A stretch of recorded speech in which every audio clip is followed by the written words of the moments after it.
y es por eso que hemos venido con muchas charlas académicas para ustedes. El día de hoy traemos un tema que sigue siendo muy importante en nuestra práctica diaria en todas las unidades de cuidado neonatal y la doctora Luz Astrid Celis, quien es neonatóloga, referente de neonatología de la Subred Norte y actualmente también se desempeña como coordinadora de la unidad de recién nacidos del Hospital Simón Bolívar y también como coordinadora de la especialización de neonatología de la Universidad del Bosque. Y nos trae la conferencia titulada como Prematuros tardíos, los grandes olvidados, reflexiones desde la experiencia, sin olvidar la evidencia. Doctora Astrid, muy bienvenida a Natus. Estamos muy felices de contar con su asistencia el día de hoy. Muchas gracias, Leonardo. Como le mencioné a Leonardo hace un rato, muchas gracias por la invitación a hablar de un tema que amo profundamente. Gracias a Yaris también y gracias por haber aplazado la conferencia ayer. Tal vez no hubiera podido ni hablarles porque no tenía voz ni tener su atención porque había partido de Colombia. Entonces, sin más, voy a iniciar. Y me dices, por favor, si la presentación la ves. Sí, señora, sí se ve. Ok, bueno, vamos a comenzar. Me disculpan si tengo que interrumpir para toser o tomar un poquito de agua porque ando un poco disfónica. No se Bueno, preocupe, doctora.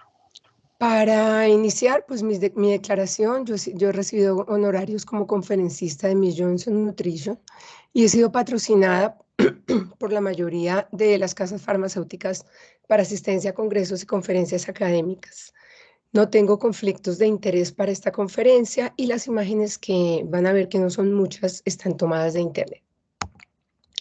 Entonces, ¿por qué esta conferencia? Pues obviamente porque me invitaron y eso para mí es un honor, estar frente al semillero de médicos investigadores, porque después de 25 años sigo viendo muchas cosas y he visto muchas cosas y creo que podría aportar cosas de utilidad más allá de toda la evidencia y de todo lo que hay escrito sobre los pacientes prematuros, porque ustedes son el presente y el futuro y ustedes son los que pueden cambiar las condiciones de estos pacientes cuando tengan la oportunidad de tener contacto con ellos. Además, cualquiera de ustedes puede resultar siendo padre, tío, padrino, su mejor amigo puede tener un hijo prematuro en estas condiciones y los puede necesitar en algún momento. Ahora no me corre. Ya. Vamos a ver, les voy a exponer un par de casos clínicos. Vamos a repasar unos aspectos teóricos, la definición, los problemas de estos pacientes y cosas para llevar a casa. Comparto con ustedes este caso clínico, es un caso en septiembre. Yo asesoro una EPS en neonatología, soy asesora científica y tengo oportunidad de tener contacto con muchas historias clínicas de pacientes en el país. Este es un bebé de 36 semanas, un embarazo controlado, una cesárea por preeclampsia, pesó 2.620 gramos, talló 47 centímetros, un Apgar 8, 9 y 10 y le asignaron un Ballard de 37 semanas con unos signos vitales que eran normales, una temperatura de 36.3, un poco frío en la sala de partos, sin dificultad respiratoria, con un examen físico normal. Consideran que se trata de una adaptación espontánea, trasladan al bebé a alojamiento conjunto. La madre reporta durante su estancia que el bebé no come bien, entonces es valorado y le ordenan fórmula 1 y le ordenan una valoración por fonoaudiología que en ese momento no estaba disponible en la institución, por lo que no se hizo. El ginecólogo pasa revista a las 24 horas de vida y le da egreso.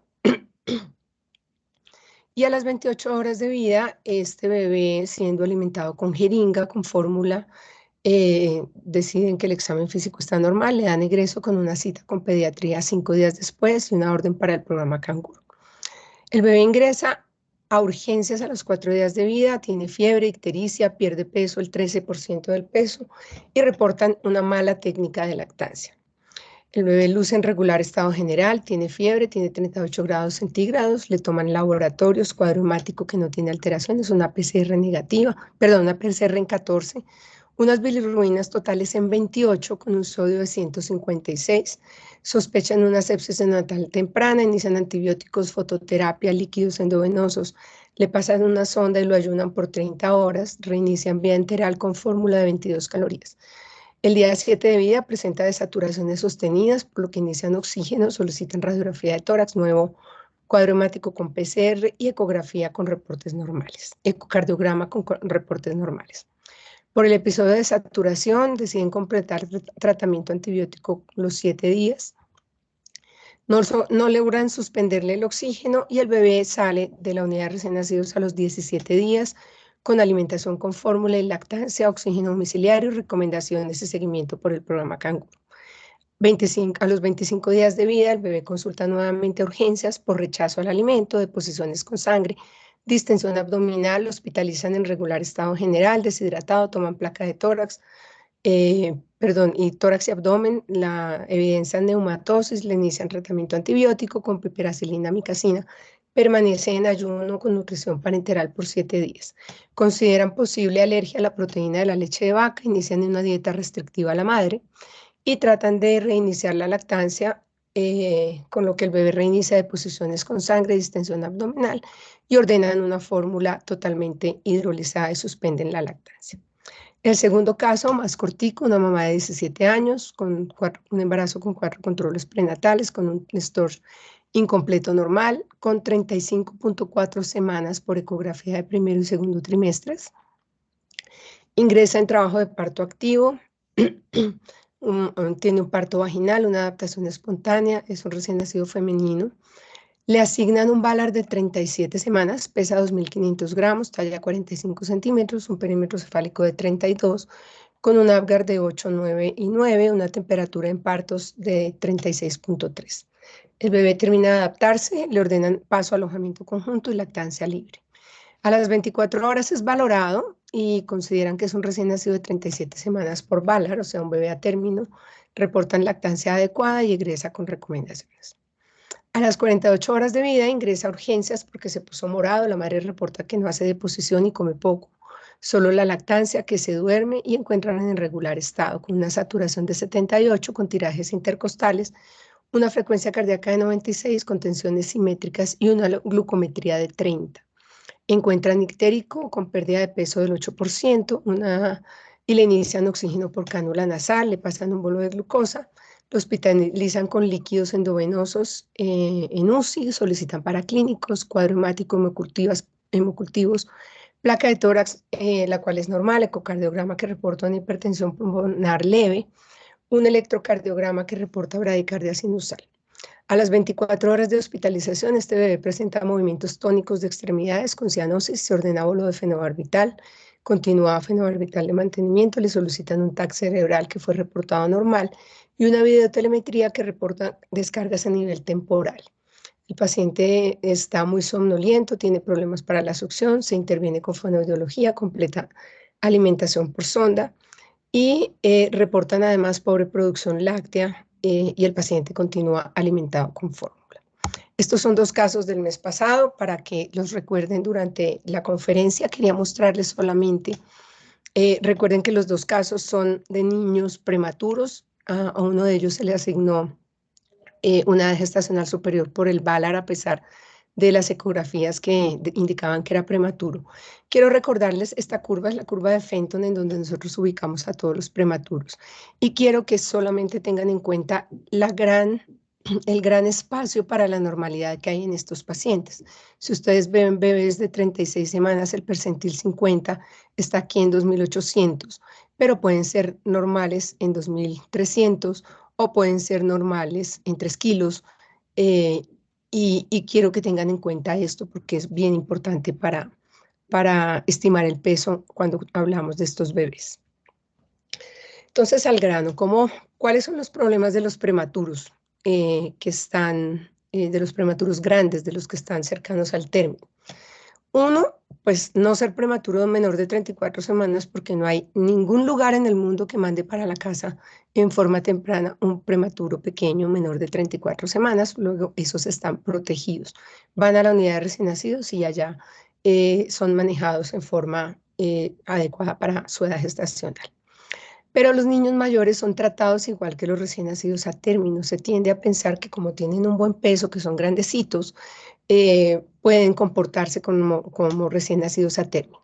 Se tiende a aproximar hacia arriba la famosa edad gestacional 36.4 semanas, que deciden que es 37, o 35.4 como en nuestro caso, que deciden que es superior o que son 36. O sea, aproximar hacia arriba es un problema y es una tendencia para mejorar la edad gestacional y aproximar al bebé a un manejo de un recién nacido a término sano.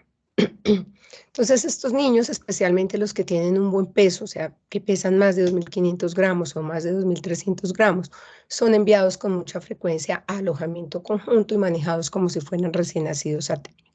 Y se van a casa también como si fueran prematuros a término, como si fueran recién nacidos a término. Entonces, ¿cuáles son las excusas para olvidarnos de esos prematuros? Como ya les dije, que tienen un buen peso. No hay nada peor para un prematuro que tener muy buen peso. Para nosotros como neonatólogos es fantástico, pero puede ser un riesgo por sobreestimar la capacidad del bebé. Que los aproximan a la semana superior, que hay que sacarlos corriendo porque se necesita rotar las camas para poder atender a los pacientes que siguen llegando, porque ginecología ya le dio salida, entonces le tenemos que dar salida a nosotros, y básicamente porque hay un gran desconocimiento sobre los riesgos que tienen estos pacientes. Estos niños tienen mayores tasas de morbilidad, se enferman muchos más, como los comparan con los recién nacidos a término. Comparados con ellos tienen mayores tasas de morbilidad, mayores estancias hospitalarias y estancias prolongadas, un gran aumento en el costo del manejo de estos niños, con tasas mayores de reingreso cuando van incluso desde las unidades de recién nacidos, y se mueren 2 a 3 veces más que en los recién nacidos a término. Por eso no se deben comparar con ellos. Como les decía, tienen mayores tasas de hospitalización, no solamente en el periodo postnatal inmediato, sino tardíamente, y mayores consultas a servicios de urgencias. Tienen mayor riesgo de infección, presentan mayor fallo del medro, tienen mayor cantidad de problemas respiratorios, insisto, no solamente en el postnatal tardío, en el postnatal, sino en la infancia, en el primer año de vida, y tienen muchos mayores trastornos en el desarrollo, en el neurodesarrollo. Entonces, la prematuridad continúa siendo la primera causa de morbimortalidad neonatal e infantil y constituye uno de los problemas de salud más serios, sobre todo en la sociedad industrializada. Esto es una premisa, no se ha podido mejorar y de hecho sobreviven cada vez más prematuros. ¿Cómo define la OMS los prematuros, los extremos, los menores de 28 semanas, los muy prematuros entre 28 y 32 semanas, y entre moderado y tardío de 32 a 37, el moderado de 32 a 34, y estos son los que les digo que están protegidos porque en general van a la unidad de recién nacidos. La Organización Mundial de la Salud, en la última publicación del 2003, evidenció que en el 2019 aproximadamente se murieron 900.000 niños como consecuencia de las complicaciones relacionadas con el parto pretérmino. En el 2020 nacieron 13.4 millones de prematuros en el mundo. Eso quiere decir que uno de cada recién nacido en este mundo es prematuro. Y una cosa muy triste y que tenemos que reflexionar todos es que a muchos supervivientes les espera una vida de discapacidad, lo que incluye dificultades en el aprendizaje y problemas visuales y auditivos. Antes los niños se llamaban a término inmaduros, cercanos al término, entonces es bien importante que el término antes del 2005 les decían casi a término y eso suavizaba la forma como era visto el niño como un niño de riesgo y desestimaba el riesgo. En el 2005 se hizo una reunión de la que les hablaré más adelante, en la que esta situación cambió. Los nacimientos antes de término, en donde más se presentan en un 65% en el Asia Meridional y en el África subsahariana, obviamente pues por las condiciones que se presentan socioeconómicas en estos lugares, pero sigue siendo un problema global. Así se tengan todos los recursos, la prematurez sigue siendo un gran problema. Y algo importante es que que aunque se presentan menos nacimientos a nivel global, esa tasa de prematuros sigue estando igual y la tasa de supervivientes se ha incrementado. Entonces, como les decía, este término se acuñó, se dejó de llamar cercanos al término o casi a término. En el 2005, en la reunión del Instituto Nacional de Salud de los Estados Unidos, se hizo un foro que se llamó Cómo optimizar la atención y la evolución de los embarazos y los recién nacidos casi a término, y allí se cambió la definición, se cambió el nombre y se definió que el prematuro tardío era aquel recién nacido entre semana 34 más 0 y la semana 36 más 6 días de gestación. Esto cambió para siempre la percepción de estos pacientes y al llamarlos ya prematuros, ya no se trataba de no subestimar su condición. Entonces, ¿cuál es la importancia? La importancia es que no importa cuánto pese un bebé, si es prematuro, sigue siendo prematuro y tiene muchísimos riesgos. Obviamente, el mejor peso va a favor del bebé, pero no le quita la inmadurez que este bebé tiene. Entonces, la idea es estandarizar esta terminología médica que está relacionada con la maduración neonatal, lo que se espera que haga un recién nacido en determinada edad gestacional, más que con el peso al nacer, porque como les dije, la normalidad tiene un rango muy, muy amplio. Y esto permite establecer la gran vulnerabilidad de estos niños y adecuar los cuidados que estos precisan. Entonces, ¿qué problemas posteriores tienen estos niños al nacimiento? Inmediatamente posterior, entonces un gran problema y que tiene códigos CIE-10 es que muchos están afectados por partos por cesárea por las condiciones que acompañan su nacimiento prematuro. Puede ser la preeclampsia, pueden ser los trabajos de parto pretérmino. Estos niños son más propensos a presentar hipotermia. Vieron nuestros dos casos clínicos que los dos niños tenían hipotermia leve realmente en la sala de partos, pero fue desestimada como un dato importante en el momento del nacimiento. Así como en el alojamiento conjunto también tienen más dificultades para termorregular. Tienen 3 veces más riesgo de presentar hipoglicemia que los recién nacidos a término y más frecuentemente presentan arritmias tipo bradicardia. Adicionalmente, estos niños tienen más problemas de tener distrés respiratorio, no solamente en el momento postnatal inmediato. En la adaptación son niños que muchas veces necesitan conducción. El distrés respiratorio, por supuesto, es mayor a menor edad gestacional y de alguna manera cuando se presenta en forma temprana es protector porque ese niño habitualmente va para la unidad de recién nacidos. Tienen mayores requerimientos de oxígeno, tienen mayor frecuencia de taquipnea transitoria, presentan más frecuentemente infecciones como neumonía. Otro tipo de dificultades respiratorios, como son propensos a necesitar conducción o estar sometidos a presión positiva o a CPAP, pueden tener neumotórax, pueden tener atelectasias, tienen más riesgo de estar sometidos a soporte invasivo y no invasivo, soporte ventilatorio, tienen más tendencia a desarrollar hipoxemia durante el sueño y alteraciones, y esto se correlaciona en el futuro con alteraciones aumentadas en el neurodesarrollo. Tienen más riesgo de hacer apnea obstructiva y central y tienen más riesgo de hacer muerte súbita. Estos niños, otro de los problemas más frecuentes son los problemas con la alimentación. Tiene código de CIE-10 también, se llama dificultad neonatal para la lactancia. Se reporta con frecuencia producción disminuida porque habitualmente la lactancia está hecha para alimentar recién nacidos a término, está madura para alimentar niños a término y cuando falta tiempo y especialmente cuando se interviene el embarazo, por ejemplo, que se generen cesáreas, que se generen inducciones de trabajo de parto, la lactopoiesis disminuye. Estos pacientes necesitan, por ende, un mayor apoyo para la lactancia materna, no solamente por esta condición de producción más disminuida, sino porque los niños están inmaduros y no tienen la coordinación adecuada para succionar y coordinar la respiración y la deglución. necesitan más frecuentemente que la mamá se extraiga leche para poder completar la alimentación, pero desafortunadamente la mayoría de las veces resultan expuestos a la leche de vaca. La leche de vaca es la leche de fórmula.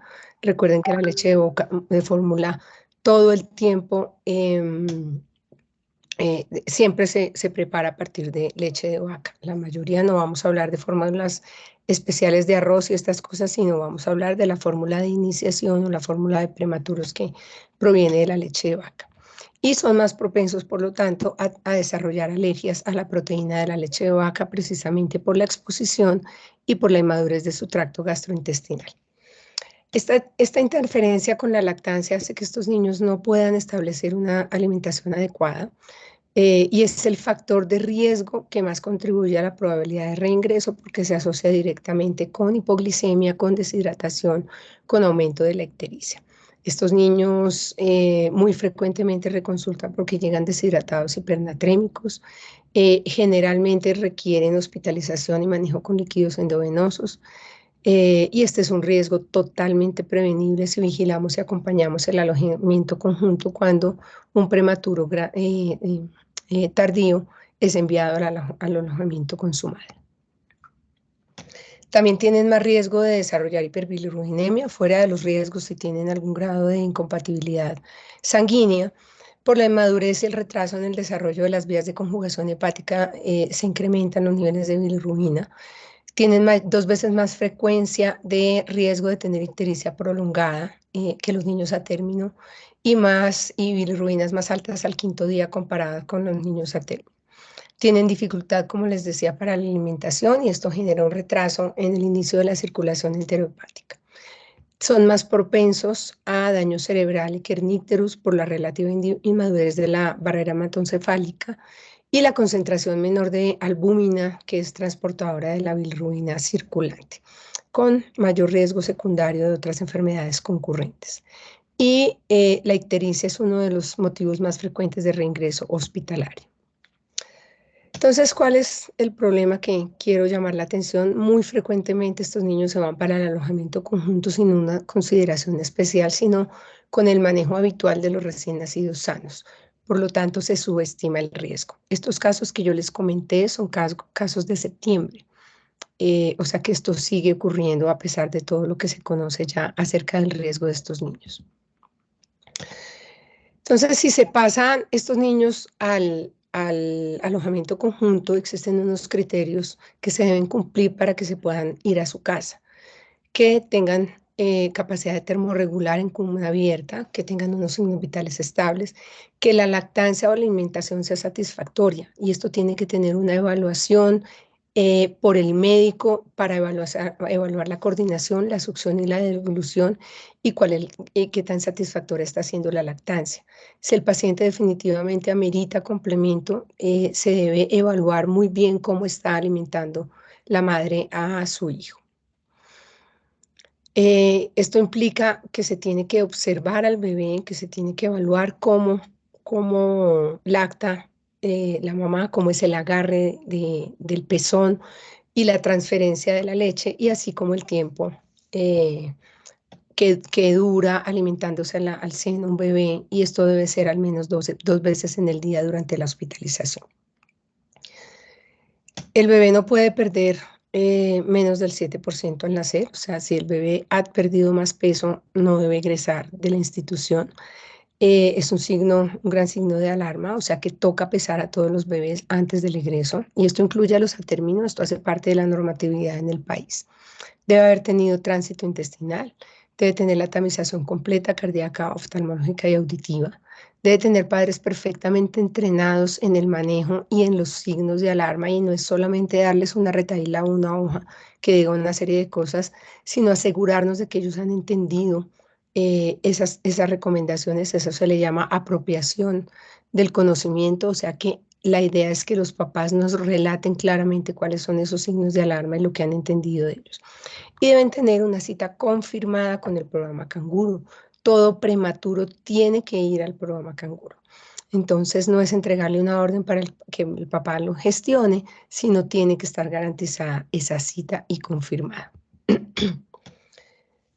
Como les decía, las tasas de reingreso hospitalarios en este grupo etario es 2 a 3 veces mayor que en los prematuros, que en los niños a término. Tienen un riesgo de reingreso 3 veces superior en los primeros 15 días tras el nacimiento por todos los problemas que ya les relaté. Y como les decía, las causas son las que les acabo de decir: escasa ganancia por ponderal, pérdida exagerada de peso, deshidratación, apnea, y las que les mencioné, ictericia, dificultad en la alimentación. También son más propensos a que, si superan el primer mes de vida, tengan reingresos hospitalarios y mayores consultas de urgencias. Su mayor frecuencia de consulta de urgencias son las causas gastrointestinales, y tal vez a lo largo de lo que vienen ustedes estudiando o lo que van a estudiar, van a ver que hay una explosión impresionante de alergias a la proteína de la leche de vaca, y esto es secundario a la exposición tan precoz y tan frecuente de muchos recién nacidos, no solo prematuros, sino niños a término, pero nos ocupamos de este grupo. Como les decía, los prematuros de 35 semanas, hay un estudio, fíjense que es un estudio viejito del 99, que prematuros de 35 semanas reingresaron al menos una vez en el primer mes de vida. La causa principal fueron infecciones respiratorias. Estos niños se van a su casa, muchas veces tienen hermanos, tienen factores de riesgo, y regresan con bronquiolitis en condiciones complejas. Recuerden que este grupo etario, cuando no está incluido en el grupo de displasia broncopulmonar, no recibe profilaxis para virus sincicial respiratorio. Los costos que calcularon en esa época de reingresos de estos pacientes se acercó a los 100 millones de dólares. Estos son precios en dólares. Entonces, la Academia Americana de Pediatría ha establecido factores de riesgo a partir de todos estos estudios de prematuros tardíos. Uno, el primer hijo es un factor de riesgo para reingreso en cualquier momento en el primer mes de vida. Cuando se da lactancia materna exclusiva al alta y no se ha comprobado la producción y la capacidad que tiene esa madre para poder alimentar a su bebé, y las madres que tienen complicaciones al puerperio. Entonces, además de tener en cuenta todos los factores de riesgo que les he mencionado, estas madres, incluso con niños a término, tienen factores de riesgo aumentados para que sus hijos reingresen a los hospitales. ¿Cuáles son las complicaciones a largo plazo? Como les decía, por el aumento de riesgo de morbilidad que incluye hipoglicemia, deshidratación, hipernatremia, ellos tienen más problemas en el neurodesarrollo, tienen un riesgo aumentado de parálisis cerebral, tienen un riesgo de retraso cognitivo. Obviamente todo esto se asocia a los factores, a las complicaciones y comorbilidades que hayan tenido asociadas a su prematurez.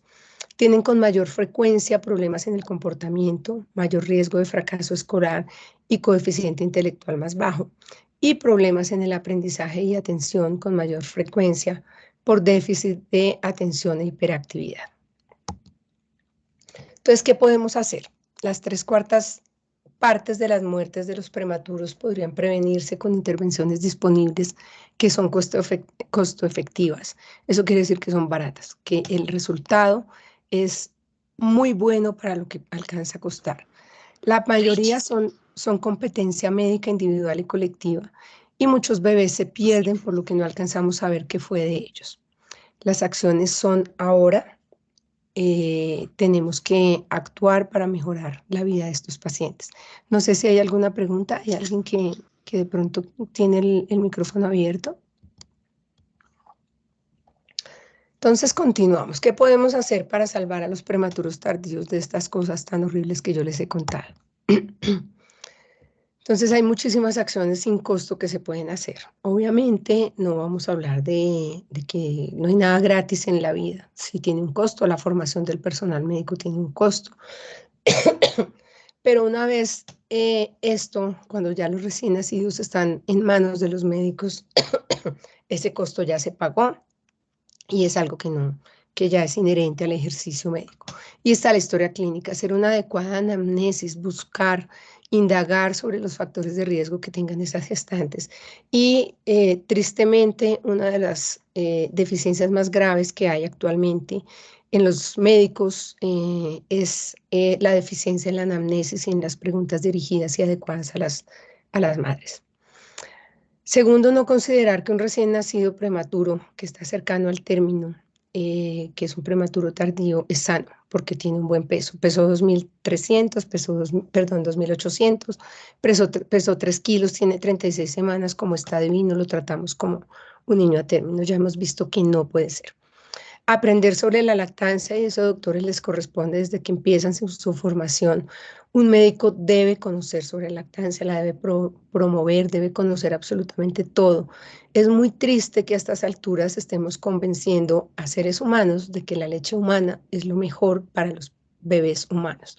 Entonces hay que aprender todo sobre la lactancia y tomarse el tiempo de evaluar en forma adecuada a la madre de un bebé de riesgo. Sé que probablemente la conocen, deben conocerla. Recuerden que todos los médicos debemos conocer la normatividad en salud.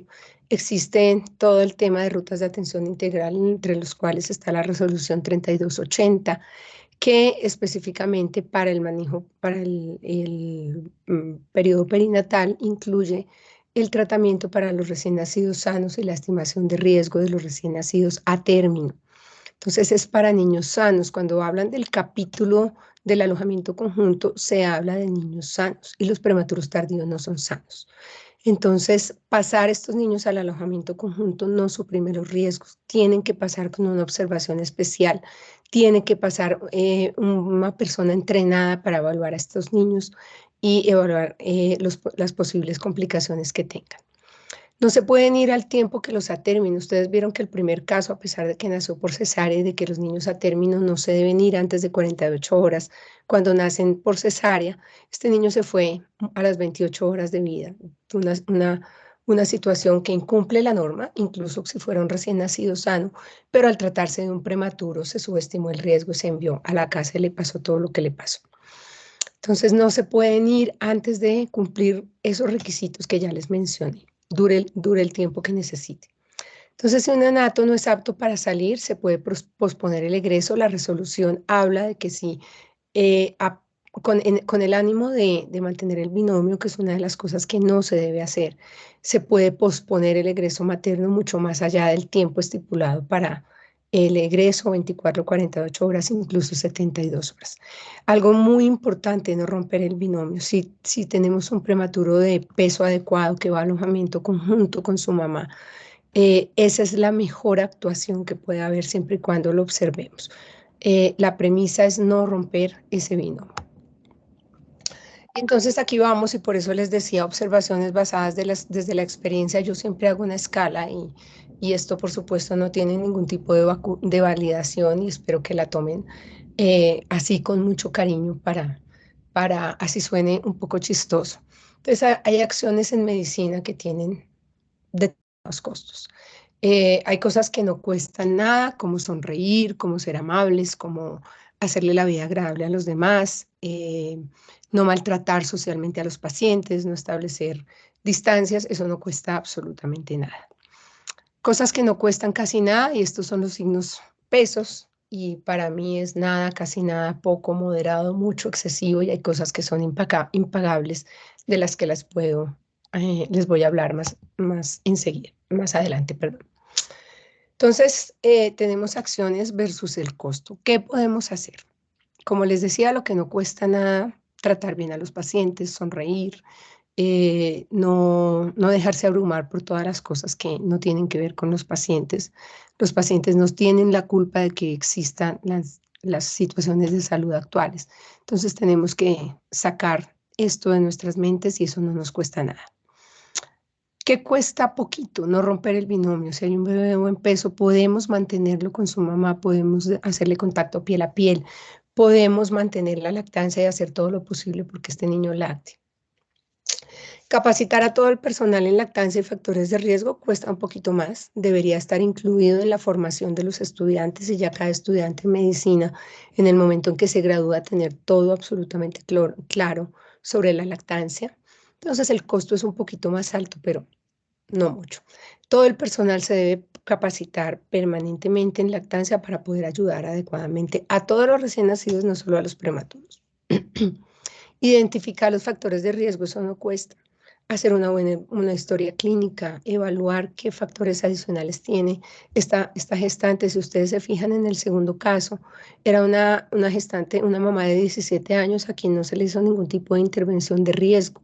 Tener un bebé siendo adolescente es muy peligroso y es problemático para los bebés. Promover y lograr la lactancia efectiva, decirle a una mamá que la leche materna humana es la mejor para su bebé humano, eso no cuesta, no cuesta. No hay que enseñarle a las mamás que ya que no tiene leche materna o que está poquita, lo mejor es darle leche de tarro y que se quede casada con esa, con esa premisa. Los prematuros en general tienen dificultades para lactar. Luego se hace complicada para las mamás se frustran porque su bebé no se puede agarrar bien y se refugian muy frecuentemente si ven al médico totalmente adherido con una fórmula infantil. Y brindar una educación estandarizada y efectiva a la madre. ¿Eso qué quiere decir? Que no basta con hacer una hoja de recomendaciones y entregársela y que me la firme. Todo el personal debe hablar en el mismo idioma, debe educar de la misma manera a la madre. Y a eso se refiere que esto esté estandarizado. No puede venir una persona en la mañana a decirle una cosa y en la tarde a contradecir lo que le dijeron en la mañana. Por eso las instituciones y los médicos deben buscar información estandarizada para no confundir a las madres. ¿Y cuáles son las consecuencias versus el costo? Abolir la lactancia cuesta un montón. Yo los invito, por favor, para que consulten si estoy diciendo mentiras, cuánto vale un tarro de fórmula infantil y cuánto le puede durar a un recién nacido prematuro que se alimenta de esta. Entonces, abolir la lactancia no solo compromete todo lo que pudiera ganar ese niño en cuanto a anticuerpos, apego, prevención de maltrato si se lacta, sino que expone a las familias a unos gastos que son absurdos y deberían ser innecesarios. Exponer a la leche de vaca, ya les dije, cuando un niño, un lactante desarrolla alergia a la proteína de la leche de vaca, esto se convierte en una pesadilla, tanto para la mamá como para el bebé, como para el sistema de salud. Para la mamá, porque la dieta restrictiva es horrorosa, muy difícil de hacer. Eh, esta no es una conferencia de esto, pero averigüen cuántas cosas que ustedes se comen tienen suero lácteo y es prácticamente todo. Entonces son mamás que no pueden comer casi nada y esto es un factor de abandono de lactancia muy frecuente. Y las fórmulas hidrolizadas, que son las que hay que darle a los niños con alergia a la proteína de la leche, son tremendamente costosas. Y ya saben que los cubre el sistema de salud, pero es un factor que es de sangre, lo llamo yo, que era totalmente innecesario si el niño no necesitaba exponerse a la leche de vaca. El reingreso, como les dije, costoso, muy caro, lo cubre el sistema de salud, muy triste, pero el sistema de salud paga más las complicaciones de atención y los eventos adversos de atención que la misma prevención. La dependencia de oxígeno es muy aburridor para una mamá. Primero, tener que llevarse a casa a su hijo con oxígeno o llevárselo sin oxígeno y tener que volver con su hijo negro, morado, cianótico, porque presentó alguna de las complicaciones que se podían haber prevenido. El desapego cuesta muchísimo, muchísimo. Si una madre se desapega de su hijo porque lleva 30 días, 17 días, 20 días en un hospital o porque tiene secuelas asociadas a las comorbilidades, pues esto es tremendamente costoso. Si se fijan, estas tres últimas las pongo en puntos suspensivos porque para mí el desapego, el maltrato y las secuelas son cosas que son impagables para una sociedad.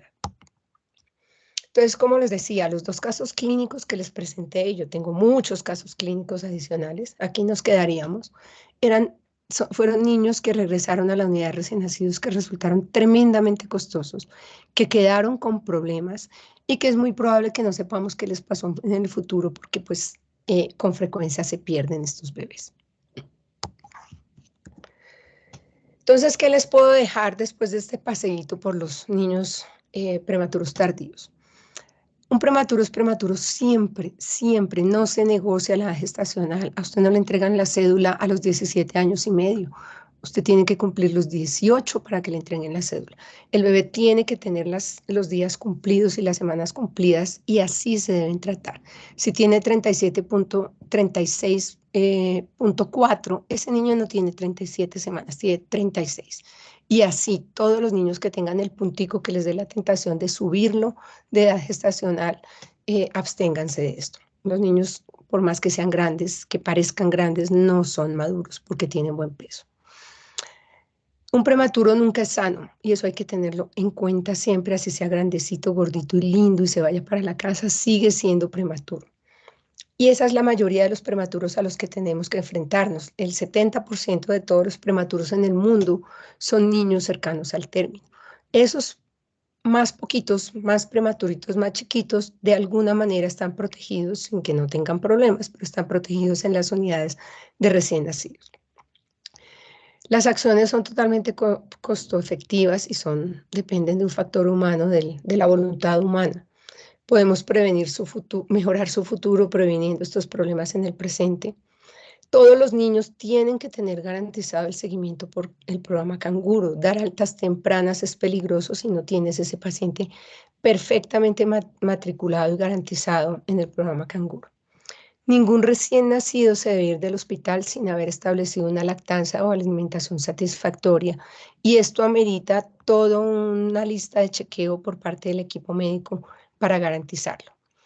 Al egreso de alojamiento conjunto, y esto aplica para todos los recién nacidos, obviamente más para los prematuros, deben ser pesados, tienen que reevaluarse todos los factores de riesgo y estar cubiertos esos factores y comprobar que su mamá esté perfectamente entrenada para cuidar a ese bebé.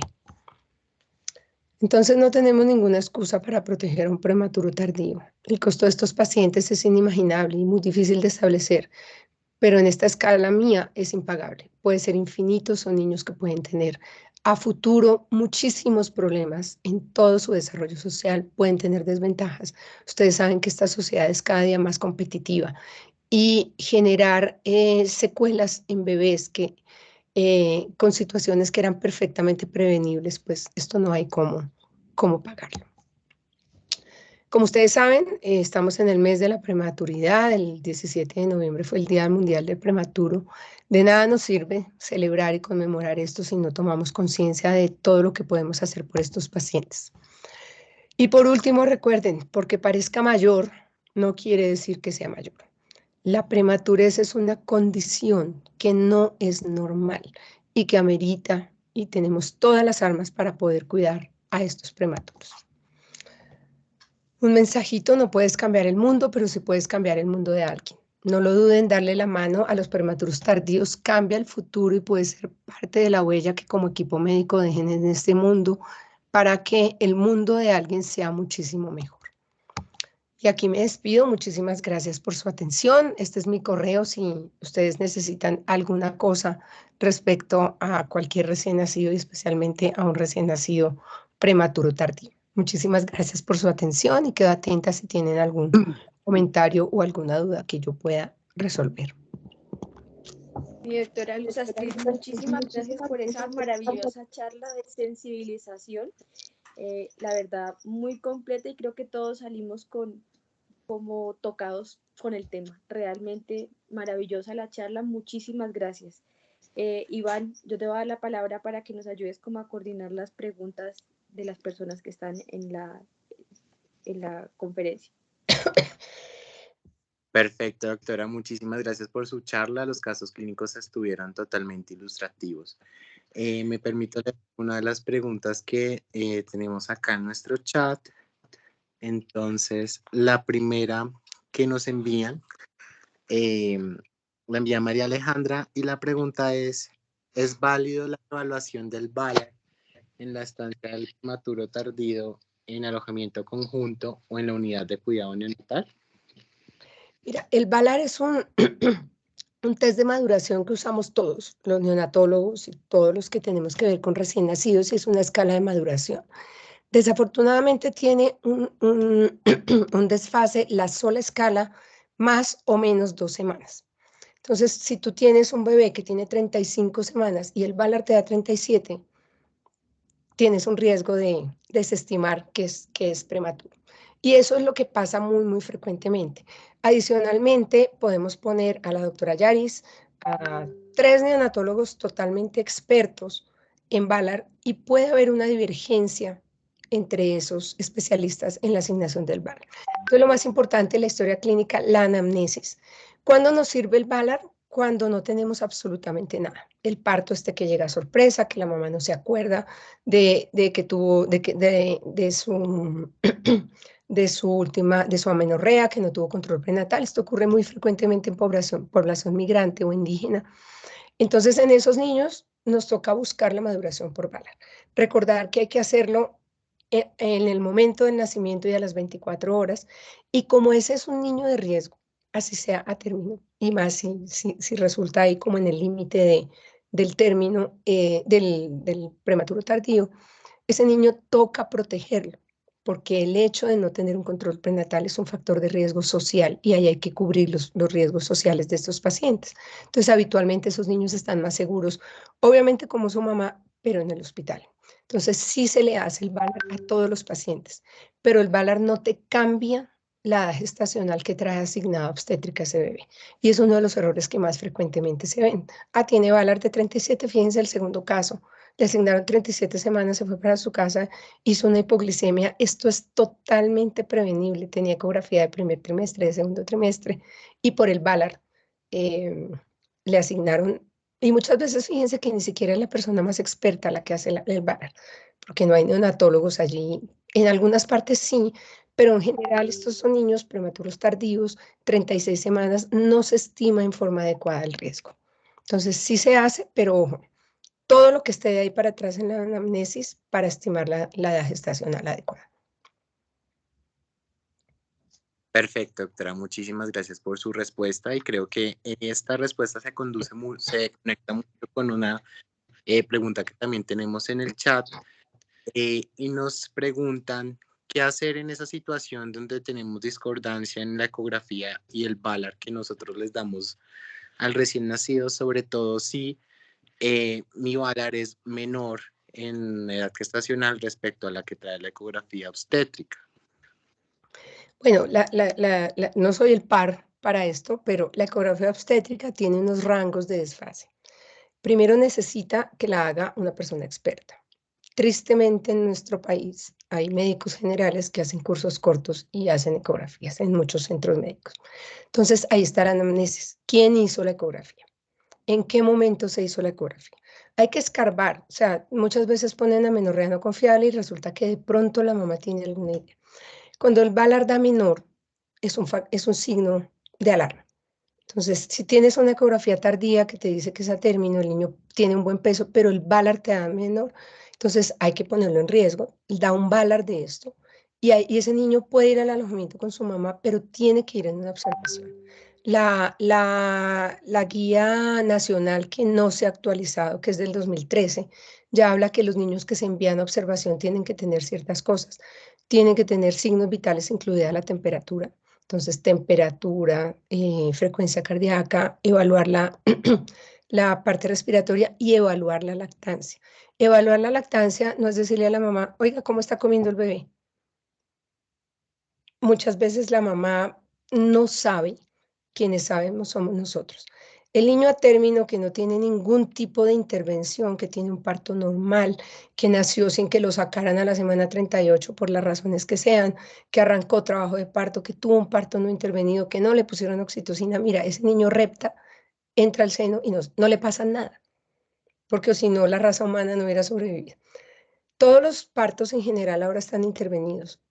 Entonces hay que estimar el riesgo. Y si el Valar te da menos, buscar siempre una persona más experta, repetirlo, y si eso se mantiene, ese niño ya tiene una alarma, porque el Valar es una escala de maduración, obviamente subjetiva, porque depende de quién lo haga, pero es una escala de riesgo. Si no tienes historia anterior o si tienes una ecografía que no te concuerda, un asterisco, factor de riesgo, qué tiene el niño, qué cosas tiene, observarlo muy bien. Observar la maduración, el prematuro parece prematuro siempre. O sea, el niño de 3 kilos de 36 semanas está sonrosado, y se ve inmaduro. Su planta del pie habitualmente está lisa. Esos niños de buen peso, no estoy hablando de los restringidos, que el restringido es muy despistador, pero esos niños se ven inmaduros. Entonces hay que ver los genitales, ver el comportamiento, ver sus reflejos y poner el asterisco del factor de riesgo para esos bebés.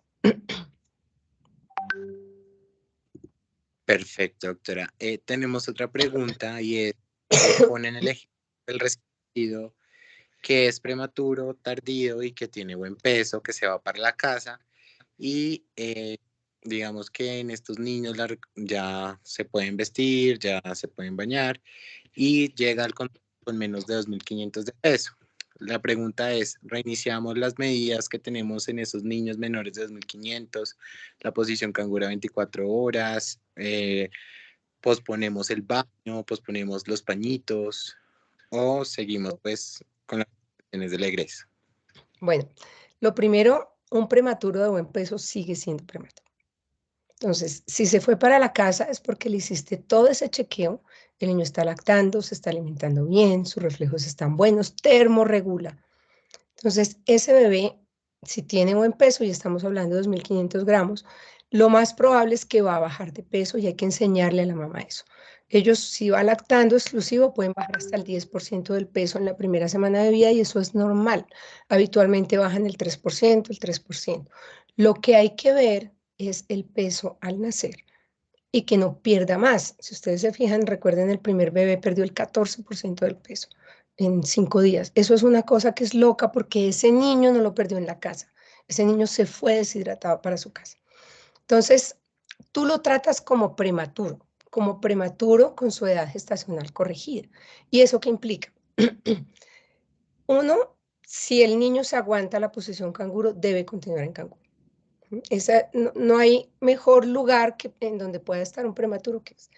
Algunos niños ya más grandes no la toleran, si el bebé, pero si el bebé pesa 2.300, se fue a la casa y toca ver por qué volvió. Porque es que si volvió con 2.300 y eso es el 10%, hay que ver en qué momento pasó y establecer si tiene alguna otra cosa. El canguro es maravilloso porque ellos evalúan la lactancia, evalúan el peso, la ictericia, y estos niños no se mandan como el niño a término, que es del tercero al quinto día, como mandaron al primer bebé. Este niño va con una cita de canguro próxima, cerquita, para que no vayan a pasar. Y una mamá perfectamente entrenada. Respecto a los pañitos, yo soy de la que no recomienda pañitos. Los pañitos muchos tienen alcohol, tienen perfume, tienen cosas y la piel de los bebés es tremendamente delicada. Y si encima el bebé se expuso a leche de vaca, entonces esto sensibiliza a los bebés. Yo soy hincha del agua, que es más barata, y el algodón, que es re barato, totalmente inerte, sin perfume. ¿Cuándo puede ser incluso en la pañalera, un termito de agua, que no tiene que ser hervida, no tiene termito de agua y algodón, y sale baratísimo. La mamá se ahorra un montón de dinero y prevenimos estas cosas. Digamos que en el caso extremo uno le podría decir, bueno, cuando usted salga, que le quede complicado lavarle la colita al bebé, lo puede usar. Yo los pañitos soy, ¿qué? No me van a contratar para una propaganda, para promover pañitos húmedos. Perfecto. Gracias por su respuesta. Tenemos otra pregunta en el chat, es de una de nuestras fellows, y la doctora Mónica pregunta, como referente en neonatología, ¿qué estrategias recomendaría para sensibilizar al personal sobre la importancia de ver a estos niños como reales prematuros? Bueno, yo tengo un problema grave. La subred norte se compone de varios hospitales. Desde que se crearon las subredes, a mí me corresponde SUBA, que es SUBA y Engativá, que son lugares de la subred en donde ocurre la mayor cantidad de nacimientos, y Simón Bolívar. Tenemos muchos problemas y tenemos un gran problema del sector público y es que no nos duran las enfermeras. Las enfermeras van sin experiencia, las superentrenamos y no las contratan en otro lado y se van. Entonces, la rotación de personal en el piso, en el área de maternidad, es brutal. Nosotros decidimos, y como yo atiendo población de riesgo, en general, población migrante, digamos la población más vulnerable, en general, los recién nacidos no se van al piso con su mamá, porque o no tuvieron control prenatal, o tuvieron problemas de adaptación, o están potencialmente infectados, o el torso está incompleto, o tienen montones de cosas, o son muchas adolescentes, montones de cosas. Entonces esos niños no se van para la casa como si fueran una término. Entonces, si logramos mantener el binomio, niños que pesen más de 2.500 gramos, está ya vigilado. pero en la mayor cantidad de oportunidades los niños están hospitalizados y se manejan como prematuros normales hasta que no está registrado, hasta que no está garantizado el canguro, hasta que no están desestimados todos los riesgos que pudiera tener el bebé. Y casi siempre nos hacen cosas. Entonces son niños que se enfrían. Yo soy la intensa, cuando quieran me invitan a hablar de termorregulación, yo soy la intensa de la temperatura. Claro Yo, que sí, doctora. la más harta, la más aquí al cuello de la temperatura, porque la hipotermia, y fíjense que ya la academia, el ILCOR, cambió el primer paso de la adaptación neonatal en todos los niños, es la termorregulación. Contacto piel a piel, caliéntelo porque el frío empeora todo. Y estos bebés muchas veces en nuestras salas de partos, yo no tengo unos calentadores que se me dañan cada rato, pero no tengo esa estructura de, a pesar de que está por ley, no tengo la estructura para mantener caliente la sala. Entonces los niños se nos enfrían. Entonces en general nuestros niños hacen muchas cosas. Mis niños prematuros es muy poco probable que vayan al alojamiento conjunto, muy poco probable y están con nosotros. Pero sí hay muchas instituciones que sí tienen esa infraestructura, que sí sacan sus niños, pero en esos lugares se desestima ese riesgo. Entonces el mensaje va, no los consideren sanos, esos niños no son sanos, hay que estar encima, encima, encima. La mamá tiene un bebé inmaduro en casa y ella se puede despistar porque el niño se le durmió en el seno, con la boca en el seno, y ella se puede despistar y resulta que el bebé no está succionando. Ella tiene que saber cuándo succiona su bebé, tiene que saber tomar la temperatura de su bebé y eso pues toma un tiempo para educar a la mamá. Muchísimas gracias, doctora, por su respuesta. Estas eran las preguntas del chat. No sé si alguien en el auditorio tiene alguna pregunta. Voy a ver un poquito levantada.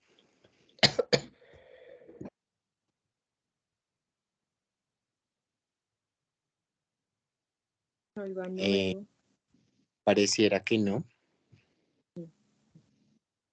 Pareciera que no. Doctora Astrid, muchísimas gracias por su conferencia. Creo que fue muy ilustrativa, muy productiva y estoy seguro que acá van a salir muchas ideas de investigación para nuestro semillero y muchas reflexiones también para nuestra práctica diaria, no solamente como médicos de alojamiento conjunto, sino también como médicos de la unidad neonatal.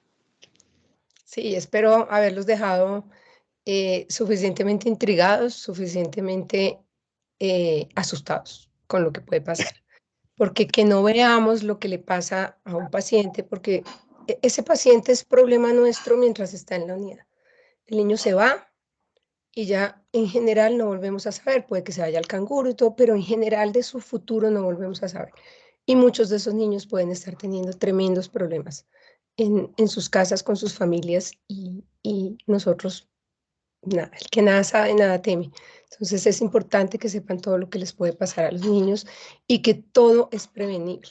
Hay cosas no prevenibles en bebés pequeños. O sea, en un niño de 28 semanas hay cosas que se te salen, hace enterocolitis, hace todo.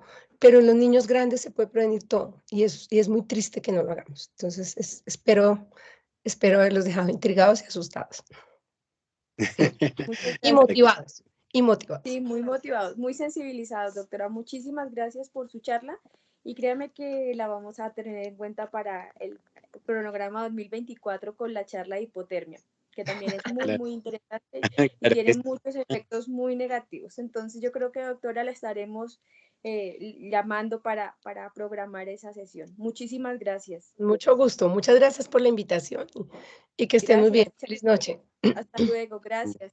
Hasta luego. Hasta luego. Gracias. Muchas gracias a todos por su asistencia el día. Les recordamos seguirnos en Instagram, aparecemos como @natus con _t, _PUJ. Allá estaremos dando todas las noticias acerca de nuestras nuevas charlas, de nuestras, haciendo resúmenes de las mismas y pues noticias de primera mano. Que estén muy bien y hasta luego.